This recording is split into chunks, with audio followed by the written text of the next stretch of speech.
Hello, friends. Welcome to Story Behind Podcast. This is the show for people who love hearing a good story and who believe the world could use more positivity. We're the team behind God Updates and God Too, and we hope these weekly short stories will brighten your day.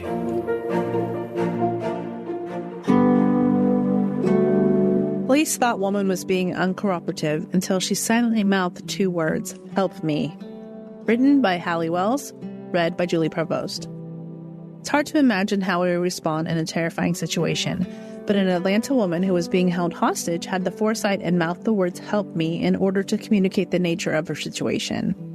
When reports directed police officers to a Piedmont Avenue apartment in northeast Atlanta at the end of January, they knew they were responding to a domestic dispute. They'd been told that a woman and her child were being held against their will. However, upon arrival, the alleged abuse victim seemed to be uncooperative. Domestic abuse calls can be complicated.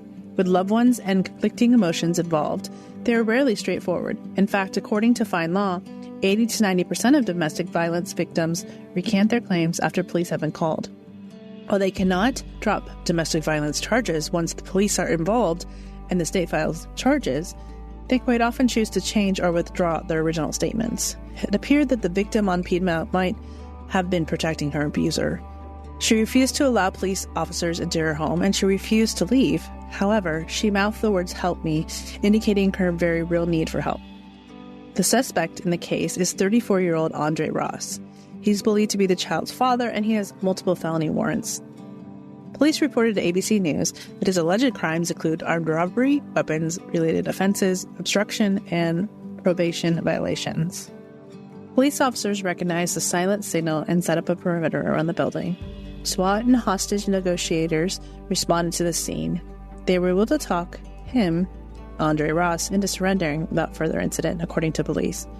Charged with the false imprisonment, authorities took the suspect to the Fulton County Jail. Unfortunately, the woman and child left the apartment with police and went to a safe location. Thankfully, the woman responded in a way that kept both her and the child safe and still made police aware of the frightening events taking place within the home. Blessed are those who find wisdom, those who gain understanding. Proverbs 3:13.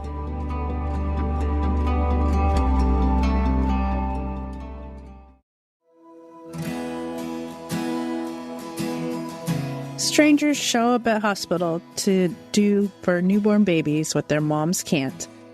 Written by Julie Provost, read by Julie Provost. In Cordoba, a city in Argentina, a team of 49 women and one man volunteer to hold newborns in the hospital.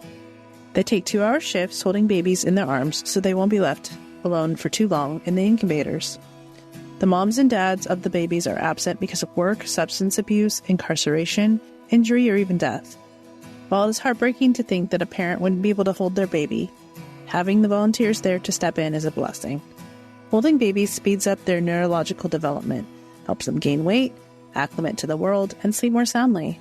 All great things for a new baby so they can grow and thrive even while in the hospital. Nancy Sanchez-Zion, head of the Maternity Neonatology Department, shares that 1,500 of the 5,200 babies born in their hospital every year require a stay period in the NICU, and about 15% of these need to be hugged for one reason or another. That is a decent amount of babies that need extra love and attention. With so many benefits to the babies, it is nice to know so many want to step up and volunteer to help. It's a way of giving back to the community and showing love to those who need it.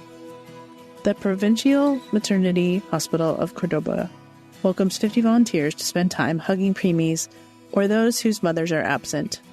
The volunteers are mostly women with one man, with 200 on the waiting list. So many want to get into the program to hold and love on the babies. Irma Castro, one of the volunteers, as well as a retired public teacher, explained, "I want the babies to be certain that since they were born, they were loved and accepted. It's amazing how valiant they are. They have such a desire to live." The program came about from a program in Canada for babies whose mothers were addicted to heroin. As of 2023, over a dozen hospitals in the U.S. have a similar program, including New York Presbyterian Brooklyn Methodist Hospital. You can also find them in many other countries around the world. Many of the volunteers are mothers themselves. However, they will admit that it's a different type of hugging than they did with their own babies.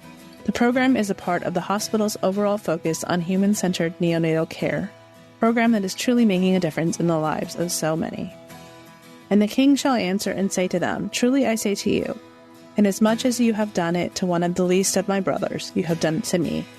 Matthew 25:40.